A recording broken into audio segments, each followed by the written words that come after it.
Good evening and welcome to the third monthly webinar of Kerala chapter of Indian Rheumatology Association. Today we have two topics presented by Dr. Padma Kumar and Dr. Emil Tachin. Dr. C.A. Abdul Kader and Dr. Brigadier K. Narayanan will be the moderators for this session. Now over to the moderators. Good evening to all. First of all, I have to thank Dr. Jayendran and our IRA team for assigning me this responsibility. As we have already said, the two topics, the first will be presented by nobody other than our Dr. Padma Kumar. Dr. Padma Kumar, all of you know that he is one of the most eminent personality as far as our popular doctor among the medical college teachers. He's a very good teacher. He had also a very good physician and very acting pathologist. He has got a lot of, I say, a lot of good qualities with him and his work, especially in the field of writing. He has given a lot of inputs, especially at the public health, through his various writing, many textbooks as well as periodicals, TVs, etc. So he is one of the forefront in disseminating not only the public health but also he is very capable of as an academician. I am fortunate that to have such a students as me. That probably Dr. Shanai was only very little time with me, but Patwar and all my initial batches, I had the opportunity to guide them through their MBBS training. So without wasting much time, my topic, I say the arthritis mimic is one of the favorite topics for him, and because all of you know the people in the general medicine will be always be interested in looking at this multi-system disorder, especially the so arthritis mimic, when we say the inflammatory arthritis, we all of you know that when we consider the differential diagnosis, there are a lot of other things which may not be present the or arthritis. It's arthritis, it will come into your differential diagnosis. So I think that Dr. Padma is going to highlight on this. Then Dr. Padma. Good evening, sir. Thank you for the nice introduction to Kader sir. Respected moderators, Kader sir and Dr. Narayanan sir. IRA Kerala Chapter President Dr. Ramesh Pasi, Secretary Dr. Jayachandran, and Treasurer Dr. Shanoy, and my co-speaker Dr. Emil Tachin, senior faculty members, and my dear colleagues. First of all, I would like to congratulate Dr. Jayachandran and other members of the IRA Kerala Chapter office bearers for conducting this type of webinar, which is the only way of having some interaction during this difficult time. And also I am thankful to them for giving me this opportunity. And to the topic proper, my topic is arthritis mimickers. Why this topic? Because many systemic illnesses can present with diverse musculoskeletal manifestations, which may mimic various inflammatory polyarthritis like the rheumatoid arthritis. So it is the narrating the various conditions which can present like rheumatoid arthritis is very important for practicing clinician, mainly because of two reasons. One thing is that once we label a patient with joint pain as chronic inflammatory arthritis like rheumatoid arthritis, it is less likely that others may change the diagnosis, so that the patient will continue on the same medication for a long period, unnecessarily taking the medicines for a long period and the side effects, etc. And the number two issue is that the underlying real issue or real problem may not be getting the adequate attention. For example, a patient with a diabetes and musculoskeletal manifestation. Labeling the patient as wrongly as rheumatoid arthritis, the underlying diabetes may not be properly attended, and medications like steroids can produce side effects, etc. So a proper understanding of the various mimickers are very important for a practicing clinician in the practice as well as in the management of such patients. As the popular proverb says, all that glitters is not gold. Similarly, all the joint pains are not actually inflammatory polyarthritis like rheumatoid arthritis. It was narrated by the famous medical teacher William Hubbard, even in the 18th century. He said the rheumatism is a common name for many aches and pains, which have yet got no peculiar appellation, though owing to very different causes. So rheumatological manifestations can occur as a part of various other systemic illnesses that we have to understand. Let me start with a real case scenario. A 47-year female teacher, she's type 2 diabetes with a hypertension patient. She presented to our OP with a symmetrical polyarthralgia of more than 1 year duration. Her IP, metacarpophalangeal and ankle joints were affected with an early morning stiffness of about 20 minutes. Her acute phase reactions were normal and the rheumatoid factor was positive.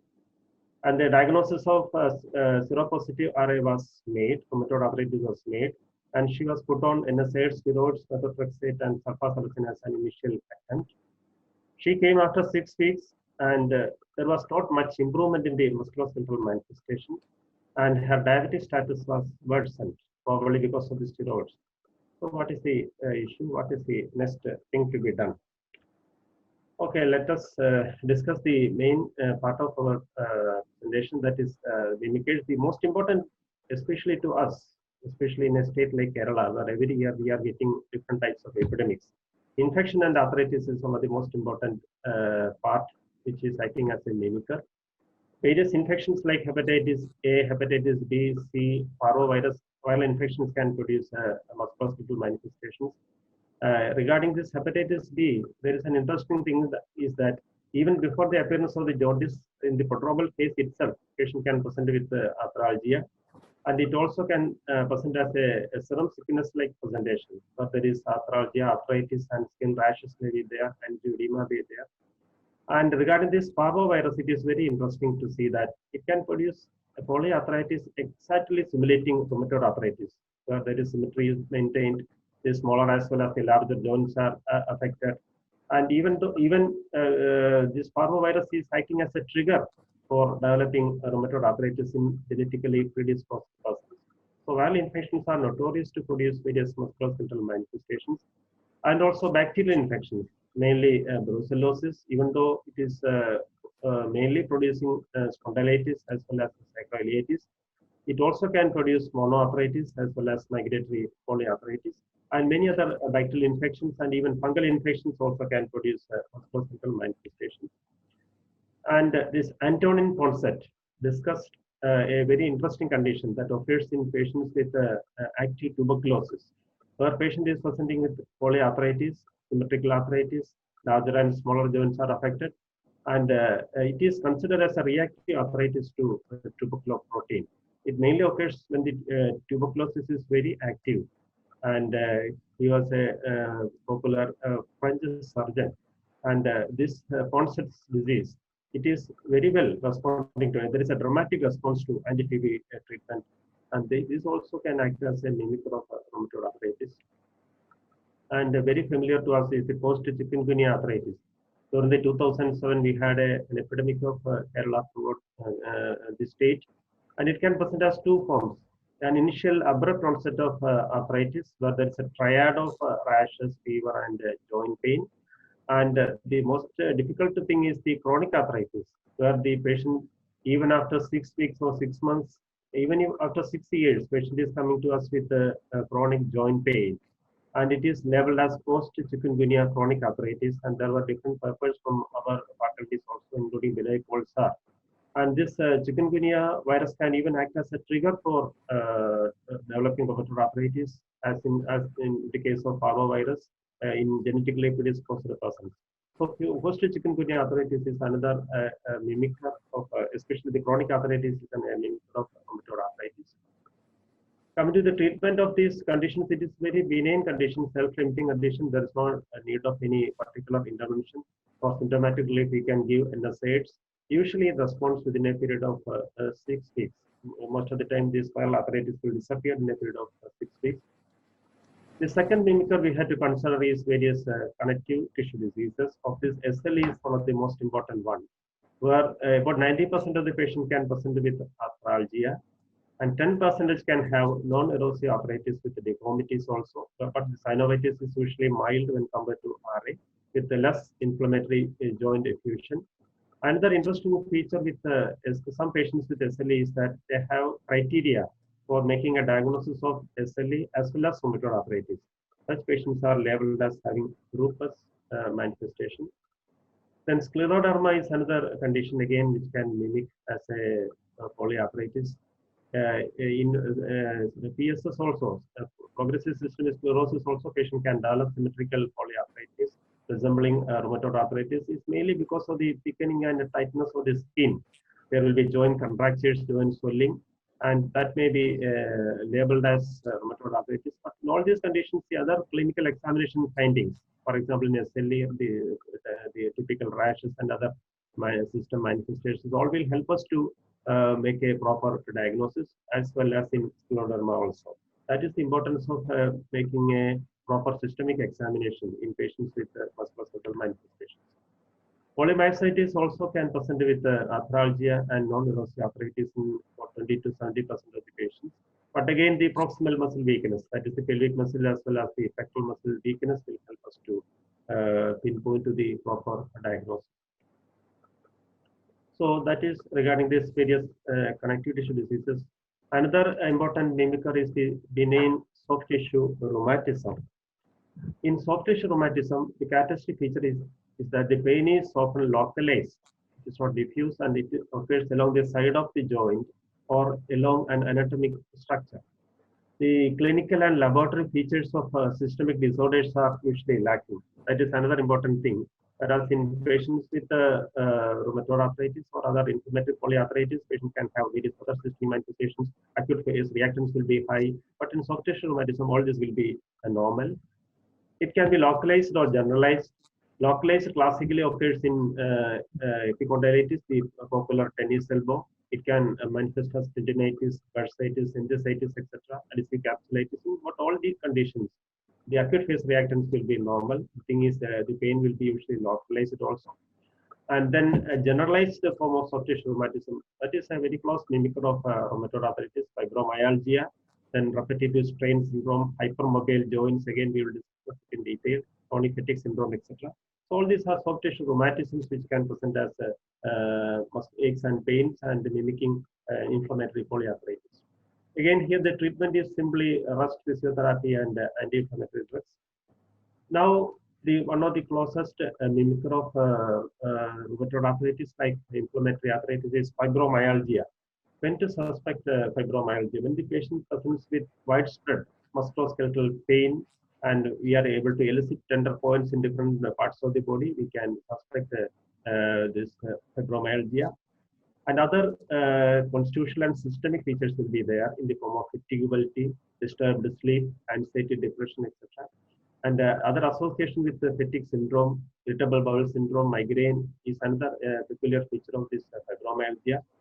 Dramatical examination findings will be absent. Only thing is that there may be some tender points which we will discuss in the further slides. And laboratory tests will be normal. That is another important factor. The 1990 criteria regarding the fibromyalgia, the 18 points, 7 points, etc., now replaced by the 2016 criteria, which have simplified the diagnosis of fibromyalgia. If there are 4 criteria, we can make a diagnosis. One is a widespread pain index, that is one of the most important things, and generalized pain, that is defined as pain in 4 or 5 regions, right upper, right lower, left upper, left lower, etc. So generalized pain is another important factor. The symptoms should be there for at least 3 months. That is another important thing. And diagnosis of fibromyalgia is valid irrespective of other diagnoses. Even though we are making a diagnosis of RA or SLE, fibromyalgia still can be there as a secondary fibromyalgia. So that this is one of the important mimicker of rheumatoid arthritis. Again, the physical findings as well as the phase reactants normal. Normalcy of the phase reactants will help us to make a diagnosis. This is another important thing, these various endocrine disorders. Of this, the most common one is the diabetes mellitus. It can present with a musculoskeletal manifestation, different types. Frozen shoulder can be there, but the most important one which can mimic rheumatoid arthritis is this gyroarthropathy or the limited joint mobility. It is a syndrome of joint contractures with decreased passive mobility of the joints. The flexion contractures can appear in the proximal interphalangeal as well as the metacarpophalangeal joints of the hands. So again, the producing deformities which may mimic rheumatoid arthritis-like condition. The fifth PAP is the joint that is affected first. There are various interesting signs like prior sign. We can see the patient cannot oppose the fingers because of the flexion contractures of the MCP and PAP. Again, tabletop sign where the patient cannot place the palm flat over the tabletop because of the contractures. These are various signs to make a diagnosis. And it is not an uncommon condition. The person about 50% of the diabetes, type 1 diabetes, as well as about 75% of the patients with the type 2 diabetes, this flexion contractures as well as the limited joint mobility. How to differentiate? Mainly the signs of synovitis, signs of inflammation in the joints will be absent. Only thing is that there is flexion contractures in the IP joints. That is the characteristic feature of this gyroarthropathy in diabetes, absence of inflammation. Treatment is most important is the achievement of the good glycemic control is very important. Physio is again, and local injection of steroid to the flexor tendon sheath as it is a flexion contracture. Again, can give some relief to the patient. Most important is the proper control of diabetes mellitus. Now, acromegaly is again another condition where the patient can present with bony proliferation and synovial thickening because of the constant stimulation of the osteoblast, fibroblast, and muscle cells by the growth hormone. There can be premature osteoarthritis in such patients, and hypermobility can be there. But the characteristic, this facial appearance, the prognatism, the widened fingers, and all other manifestations will help us to make a diagnosis of acromegaly. And interestingly, the early morning stiffness like inflammatory findings will be absent in patients with acromegaly. And polyarthritis mimicking rheumatoid can occur in hypothyroidism also. And the interesting thing is that the arthropathy resolves with correction of the hypothyroid state. That is the interesting thing. And in patients with hyperparathyroidism also, patient can have polyarticular type of the gout can be there, and pseudogout. All this can mimic as rheumatoid arthritis. Another very interesting thing and very common condition which can mimic an inflammatory arthritis because of the involvement of the joints, because of the involvement of the body pain, the presence of the body pain is the benign joint hypermobility syndrome. Here the patient can present with arthralgia is a very common finding in benign joint hypermobility syndrome. Recurrent subluxations and dislocations can occur because of the laxity of the joints. The joints are very loose and they are forced to develop dislocations, subluxations, etc. And also because of the recurrent trauma as well as repeated trauma, the overuse of the joints, patient can develop premature osteoarthritis as well as chronic low-grade synovitis can also occur in such patients. So this again can mimic an inflammatory arthritis if we are not doing the proper joint examination. This may be labeled as rheumatoid arthritis in certain conditions, in certain cases. Again, such patients can have enthesitis, tenosynovitis, bursitis, protector cuff tendinitis as soft tissue rheumatism. This is the way by which we can make a diagnosis, the popular Baton criteria, the dorsiflexion of the fifth finger more than 90 degrees, as well as the close supposition of the thumb to the flexor aspect of the forearm, and hyperextension of the elbow as well as the knee for more than 10 degrees, the ability to touch the floor with the palm without bending the knee. All these are the criteria by which we can make a diagnosis of this benign hypermobility syndrome, this popular Baton criteria. Management is again avoid activities that may precipitate pain. Physio is very important, and also the cognitive behavioral therapy like conditions to reduce the pain. These are the ways by which we can manage this benign joint hypermobility syndrome. I have seen many patients coming to the OP, especially young girls, with a labeled with a diagnosis or labeled as having rheumatoid arthritis only because of the recurrent joint pain, swelling, etc. But on examination, we could see this is simply nothing but benign joint hypermobility syndrome. all the parameters were there, and the acute phase reactants, everything were normal also. Another condition is the granulomatous condition, sarcoidosis. It can present as an acute sarcoid arthritis, where it is a self-limiting condition. Patient presented with a symmetrical polyarthritis affecting the larger as well as the smaller joints. One of the peculiar feature of this sarcoid arthritis is the symmetrical angle arthritis that has got a sensitivity of 95% and specificity of 92%. Again, rarely, about 6% of the cases, patient can present with a chronic sarcoid arthropathy also, which is comparatively uncommon. They can present as a mono, oligo, or polyarticular. And another important thing regarding sarcoidosis and arthropathy is that sometimes the joint manifestations may come before the development of the hilar lymphadenopathy. So in such conditions, we may label the patient as rheumatoid arthritis. Again, in such conditions, also the proper follow-up is necessary to pinpoint to the correct diagnosis. Another condition is the iron overload condition, that is hemochromatosis. Again, can produce various joint manifestations. Arthropathy can occur in about 50% of the patients. It can present as polyarthritis, and another peculiar feature is that it tends to progress despite removal of the iron by phlebotomy. So the early diagnosis is very important.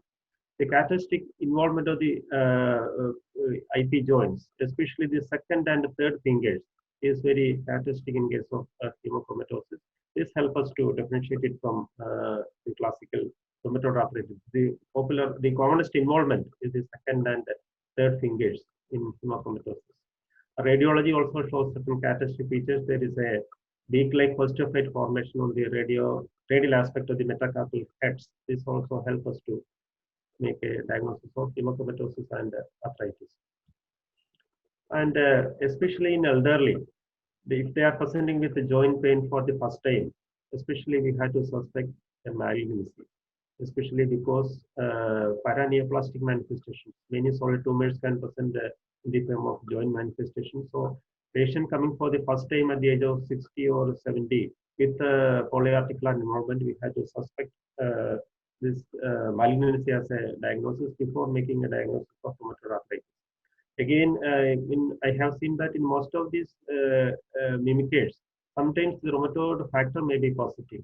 As we know, in about, especially in the elderly, about 20-25% of the patients may have rheumatoid factor positivity may be there.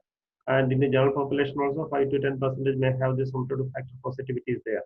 So only because of the joint pain and this rheumatoid factor positivity, many patients were labeled as rheumatoid arthritis. That point we have to consider, we have to discuss that important point. So especially in the elderly patients, they can have a primary neoplasm in the just articular site in the form of a synovial sarcoma, or they also can present with metastasis from different other solid tumors, especially in the prostate, breast, kidney, as well as the thyroid. And sometimes the metastatic deposits can occur in the interphalangeal joints, and that again can mimic rheumatoid arthritis. That point also has to be highlighted. And multiple myeloma is again a plasma cell disorder that also can produce an inflammatory polyarthritis like rheumatoid arthritis, and it also can produce various degenerative joint problem also, including osteoarthritis. It can produce. And tumor lysis syndrome, especially patients undergoing this chemotherapy as well as radiotherapy, because of the rapid cell turnover, hyperuricemia can occur, and that can produce polyarticular secondary gout, again mimicking an inflammatory polyarthritis. Again, as I already mentioned, paraneoplastic arthritis. Before the occurrence of the malignancy, sometimes patient can present with arthritis, especially in the elderly. It can manifest as an asymmetric arthritis involving the lower extremities, or it can present as a symmetrical polyarthritis with hand joint involvement, exactly simulating rheumatoid arthritis. The onset is often acute, and patients tend to be older men, elderly patients presenting with the polyarthritis. The tumors are often appearing before the onset of the arthritis. That also we have to consider. And hematological malignancies, again, this can be the musculoskeletal manifestations may be the initial presentation. They may even precede the occurrence of the hematological presentation. The bone pain can occur, then patient can present with asymmetrical arthralgia. And it is mainly due to the periarticular infiltration rather than the synovial involvement that leukemia and lymphoma present with musculoskeletal manifestations. And this is the last condition which I would like to discuss is the polymyalgia rheumatica, where the elderly patients, about 50% with aches and pains, and they also have the associated the giant cell arthritis in about 50 to 60% of the patients. They present with intractable headache also. Here in polymyalgia rheumatica, the pain is of a peculiar distribution. Pain occurs in a peculiar manner. So mainly the girdle muscles are affected. That is the proximal, the pectoral girdle muscles as well as the pelvic girdle muscles are affected, involving the neck, shoulders, lower back, hips, and thighs. Usually the peripheral joints are not affected. This is a very classical presentation of polymyalgia rheumatica. The inflammatory synovitis rarely can occur in the knee, wrist, as well as the sternoclavicular joints.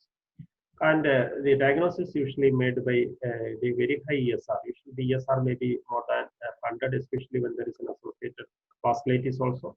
And effective therapeutic response to low dose steroids. This is very peculiar feature of this polymyalgia rheumatica. 5 to 10 milligram of prednisolone producing a dramatic relief of chronic pain. We have to suspect this polymyalgia rheumatica. In patients with aches and pains, diffuse aches and pains, if the ESR is normal, and if there are only few tender points, other somatic symptoms are there, we have to suspect fibromyalgia. And if the pain is of peculiar distribution in the girdle muscles, pectoral as well as pelvic girdle muscles, and the patient is an elderly person, very high ESR, definitely we have to suspect polymyalgia rheumatica. Even a 5 milligram of prednisolone can produce a dramatic response in such patients. That point also we have to remember. So coming to the last conclusion, there is a very popular presentation in the Hippocratic Oath, that is, I will abstain from all intentional wrongdoing and harm. This should be our motto.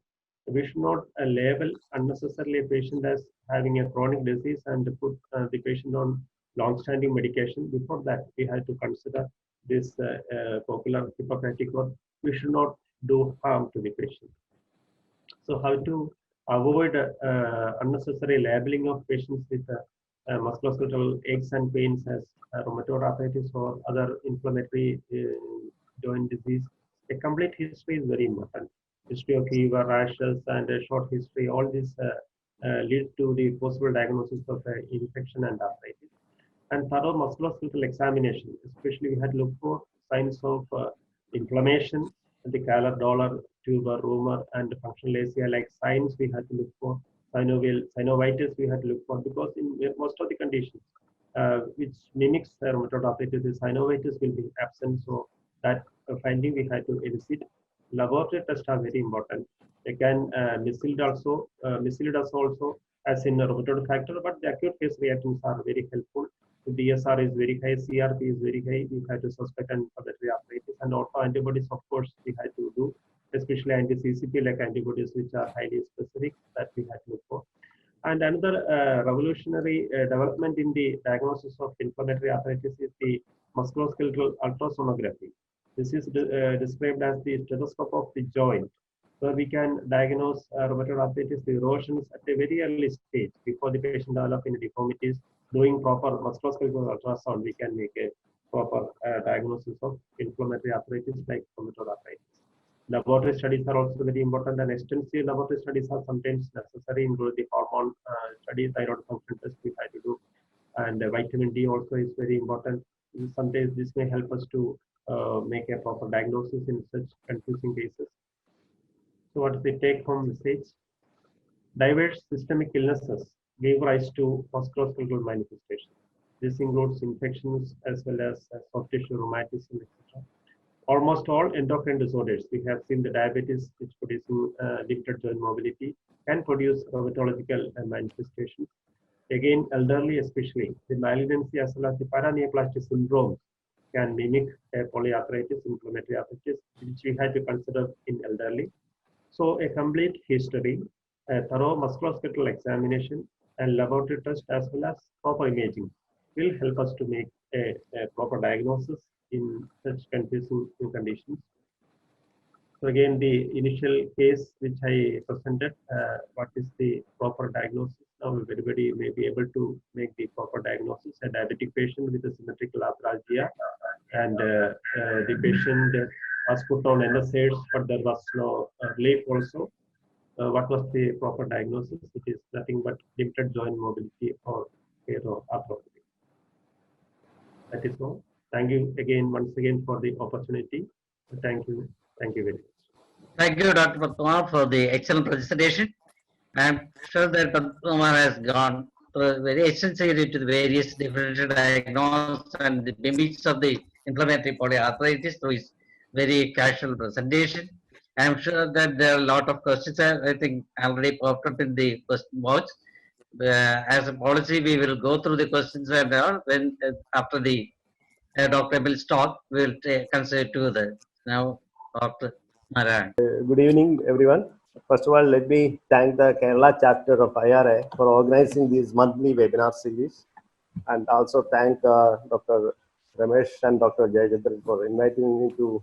And I just remind the participants to kindly type their questions, if they have any, so that we can, at the end of the session, we'll have the question and answer session. So our next topic is a case presentation. Okay. The next speaker is Dr. Emil Tachil. He will be presenting. He is a consultant rheumatologist in Cochin. And the case presentation, the topic is given is the lessons on consumption. I will not waste much time. So over to Emil. Good evening, all. First of all, let me congratulate the office bearers on such a wonderful academic feast, which is can be enjoyed at home comfortably. So I'll straight away go to the topic. My topic is lessons in consumption. I'll be presenting two cases. First is a 17-year-old girl with fever and sore throat who came with acute oligoarthritis of the ankles for 2 weeks. Her counts was slightly high. ESR was high and CRP was high. She was evaluated extensively outside. Her LDH was high, where the rheumatoid factor was slightly positive in the low titers, and ANA was negative. So she was referred as a case of arthritis for treatment. So I evaluated further considering the LDH. Her peripheral smear was normal except for neutrophilic leukocytosis. There were no abnormal cells. Her ferritin was normal. Her Mantoux test was negative. So I had an impression that it was reactive arthritis. I started her on oral NSAIDs and 400 milligram of hydroxychloroquine. And I asked her to review after a month. At 1 month, she was much better. She was asymptomatic. There were no tender or swollen joints, and her counts had improved. But the ESR and CRP was still remaining high, and the father was very apprehensive. So we decided to evaluate further. I did a ANA and antibody profile at my hospital. The ANA came as positive in a relatively moderate titer. The cutoff was 1.2 or something, and it was 3.3, almost more than double. ANA profile also came as positive with anti-Rho 52 in a very low levels. Rheumatoid factor was negative. Because her father had a juvenile tuberculosis, he was very concerned with tuberculosis. So a tuberculosis quantiferon gold was done. It was negative. Mantoux was previously done, which was also negative. So a PET-CT was planned and PET-CT was done. It showed metabolically active cervical and mediastinal lymph nodes, a suspicion of benign reactive hyperplasia considering that there was no abnormality in the lymph node, and a second possibility of neoplastic lesion was suspected. And if a biopsy was clinically indicated, it could be done from the mediastinal lymph nodes. And there was no other abnormality anywhere else. So a discussion of regarding biopsy was done. Unfortunately, she had some exams, and considering a median stenoscopy and biopsy, they were very apprehensive. And from my aspect, her ANA had come as positive, so she was probably a connective tissue disease that was gradually evolving. So I thought it was a connective tissue disease in evolution and labeled it as unclassified CTD. And I started her again on hydroxychloroquine. This time I added a load of steroids also. At 1 month, she had improved, so I stopped steroids. And at 5 months, she was completely asymptomatic. ESR also was normal, but CRP was in the vaguely at around 10-12 level, which was borderline, which I did not give much importance to at that time. But they were not compliant because of her school issues. She stopped the medicines. She stopped hydroxychloroquine, and after a few months, she again came up with a flare-up of ankle arthritis, along with fever and polyarthralgia. Her count was slightly high.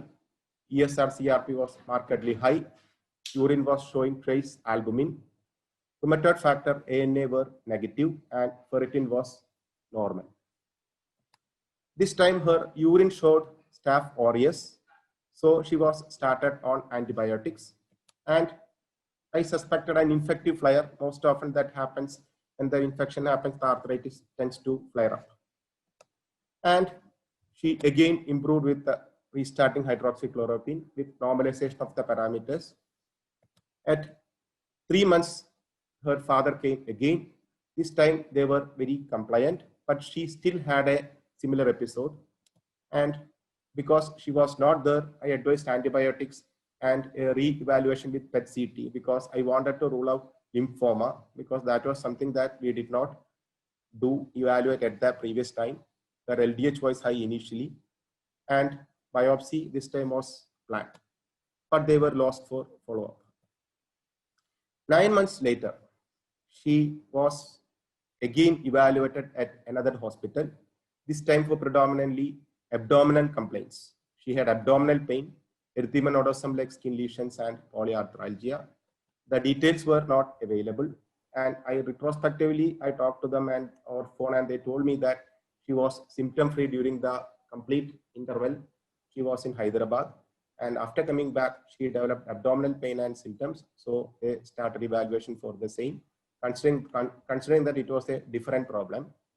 But the PET-CT done showed that she had involvement of the spleen and the liver. There were multiple lesions in the liver. The largest was measuring nodular lesions. The largest was measuring 43 millimeter in size.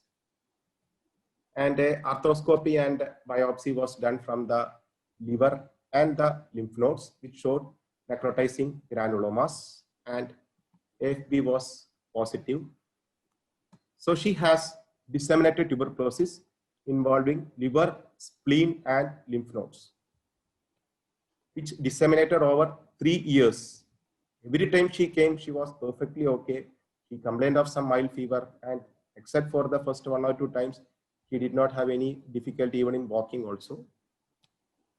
She had a reactive arthritis like prodrome of episodic oligoarthritis, and hepatic nodular TB as such is very rare, which is the uniqueness of this case. Now, regarding a few statements regarding hepatic tuberculosis, it can be categorized as miliary, local, and biliary spread. Because of the low oxygen tension in liver, Mycobacterium tuberculosis generally does not favor liver, and the local form is not that common. Giant nodular lesions greater than 3 centimeters, it was 4.3 centimeters, is extremely rare.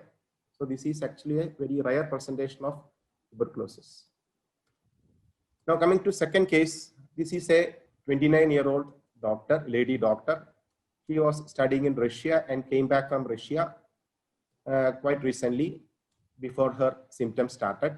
She had on and off fever for around 1 month, acute polyarthritis involving wrists, proximal phalangeal joints, knees and ankles, a malar rash. I hope you can appreciate the rash which extends over the malar area bilaterally, and Raynaud's phenomenon. Also, she had erythematous raised macropapillar rashes over the hands, trunk.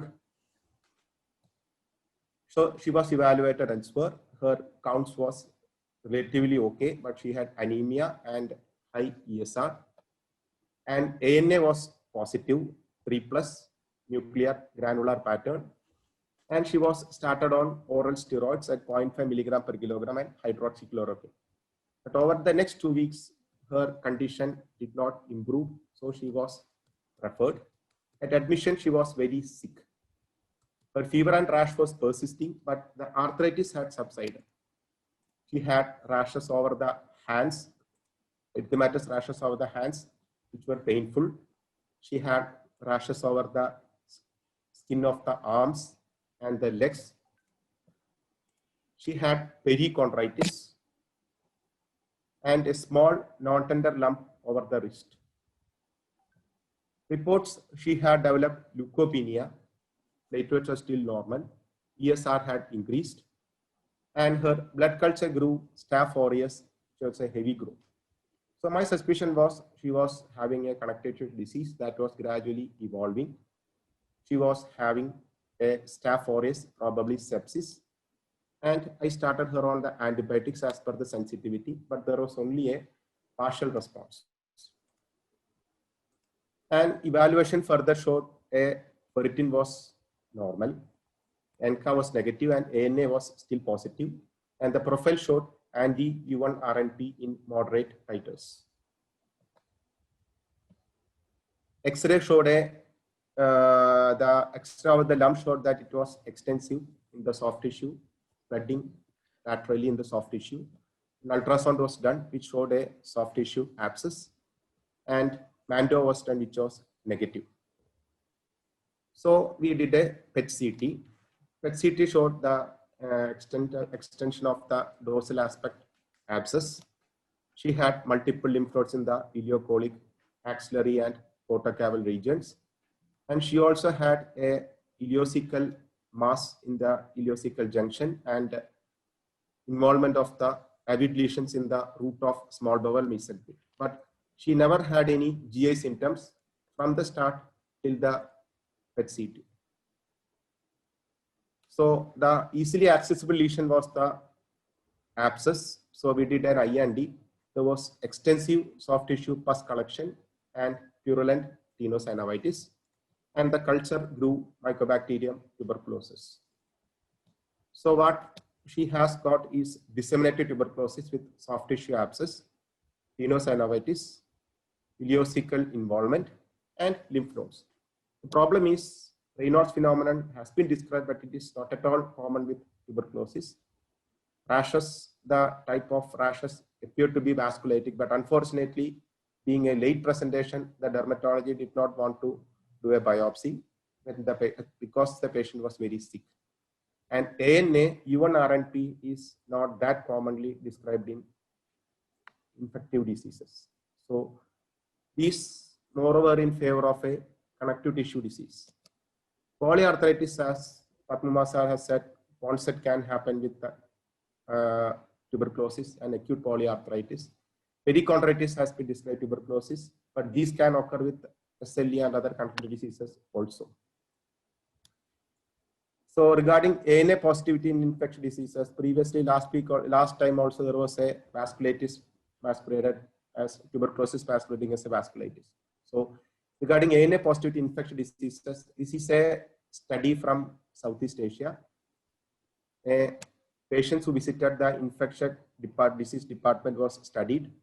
Total of 9,320 patients, of which 110 had positive ANA, among which up to 28 were diagnosed to have an autoimmune disease.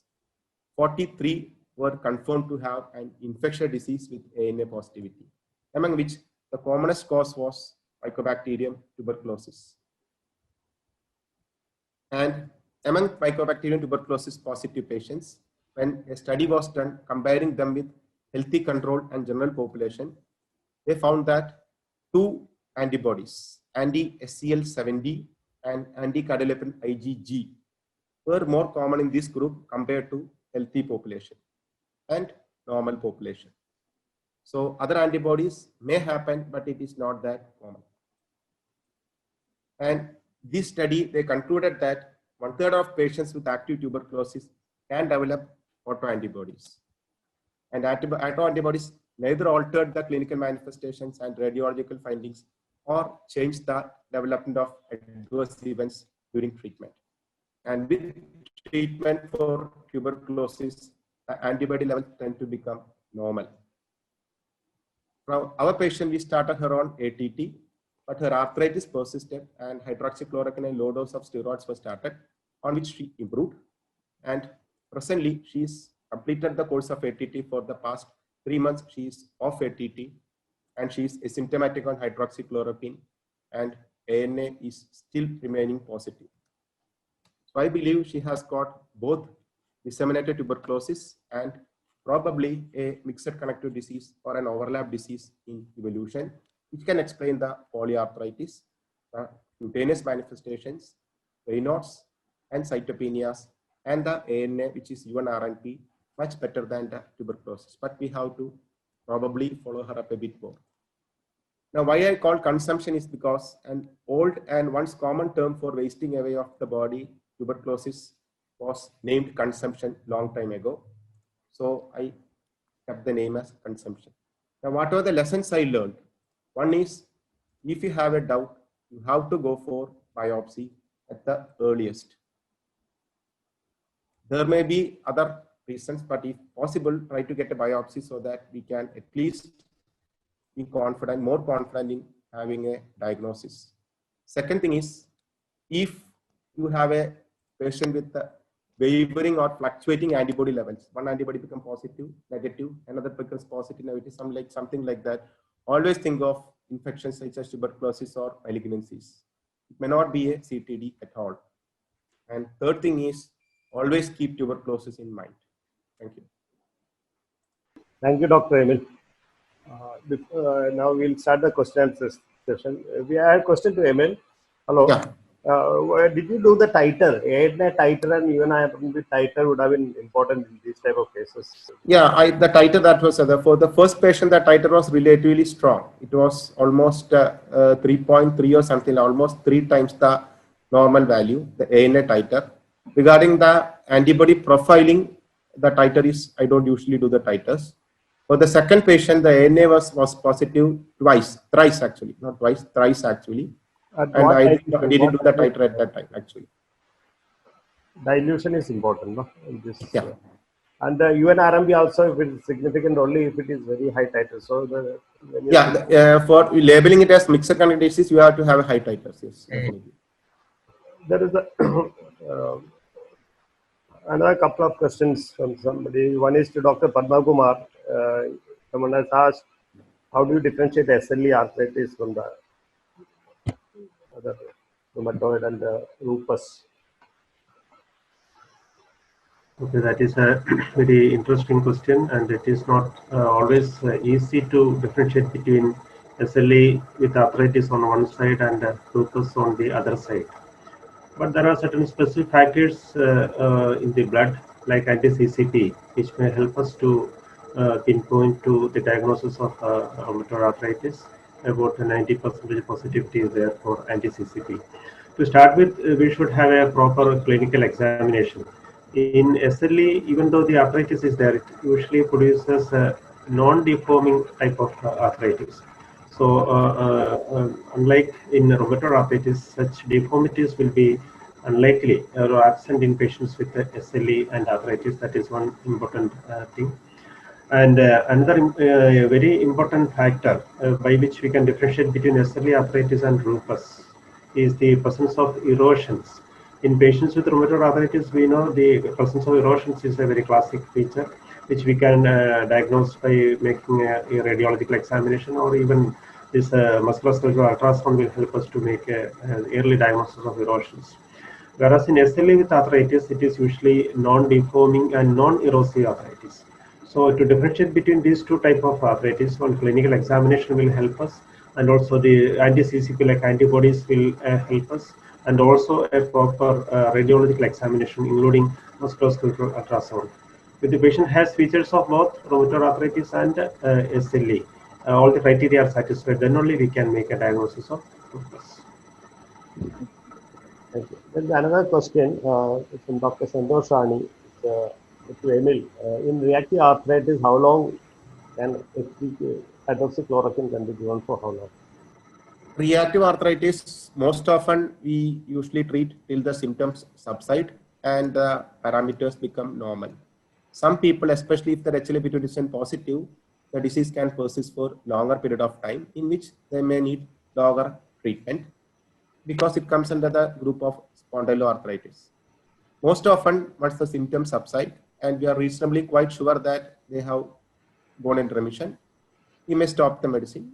It varies probably between 3 to 6 months maximum. Thank you. There's one more question from Dr. Sabarinath. Few patients started on ATT developed polyarthralgia of hands with normal uric acid and rheumatoid factor ACPA negative. How do you evaluate these patients with polyarthralgia while on ATT? Regarding polyarthralgia, many patients with tuberculosis may have an immune deficiency which improves with the treatment, and that may cause some sort of polyarthralgia. If it is presenting, if it's persisting as an arthritis, or if it is persisting, I think we have to evaluate similar to a person with who presents with polyarthritis, irrespective of the treatment or the cause. Uric acid can cause arthritis. If it is uric acid level is high, you may start a hyperuricemic treatment along with the course of ATT. Sometimes we very much see that the arthritis or increased lymph node when you start ATT is part of the, as Emil said, it's a immune reconstitution syndrome. Yeah. Especially it's very common in patients with HIV. So when you treat a HIV TB co-infection, this sort of immune reconstitution syndrome is very common. Arthritis or the secondary lymph nodes are all common, where you may use a small amount of steroid and continue the ATT. This is very common. But how many percent of this bacterial virus we usually see? I say a case because recently we had a patient with the bacterial endocarditis and patient presented with exactly polyarthralgia. Though it is said in the previous books, now I think it is not very commonly stressed, but still we have to consider that. I think the Yes, bacterial bacterial endocarditis and musculoskeletal manifestations, isn't it? Yes, sir. Usually when patient presents with a prolonged fever, even the fever is persisting even after 1 week or 2 weeks, then we will actually evaluate the patient for endocarditis also. I have seen many patients with vegetations on echocardiography, as well as the patient is having various musculoskeletal manifestations also. But the arthritis per se is unlikely in patients with infected endocarditis again. They can have arthralgia, joint pain, etc. But the true synovitis is very rare, sir, to my knowledge, in patients with endocarditis. To Padmakumar, this arthritis mimics can be a much bigger problem for this pediatric rheumatologists. In pediatrics, there are conditions which can mimic the JAA, especially development and genetic disorders, with the polysaccharides and many other conditions. And even childhood malignancies, with the leukemia, any of them can make a semi-polio. Yes, yes. Especially acute lymphatic leukemia in children. And this I have few cases I have seen, even one recently. Children they present with especially monoarthritis or oligoarthritis. It's very common. Most of the Then time, about the hemophilia. yeah. Most of the time, I come across patients with joint pain and rheumatoid factor positivity. That itself makes them, many of the practitioners, to label the patient as a rheumatoid arthritis, seropositive RA. Then they are putting the patient on disease-modifying agents for a long period. That is the scenario that I usually come across in my practice. Simple joint pain and also a rheumatoid factor positivity, making a diagnosis of rheumatoid arthritis. That is the common mistake that I come across in many cases, especially in patients with this joint hypermobility as well as fibromyalgia, and also diabetic patients with some limited joint mobility. In such cases, incidentally, they may be rheumatoid factor positive also. And such patients are As labeled certain previously, the titers are very important. Yeah, Titers should be high. But Emil may only that's also correct. Laborers are also common. Yeah, that is positive or negative. So this message has to be highlighted among the practitioners. There is one more question by Dr. Irshad Ali. He gives a situation like case summary. We have a 60-year-old female with multiple joint pain, distal more than the proximal, dilated symmetrical upper limb than the lower limb. 40 years, all workup negative except Monto. She has multiple skin lesions. Biopsy suggested erythema nodosum. Evaluated for CCT chest, abdominal quantiferon all negative. Can Ponset last for so many years? 40 years is the duration.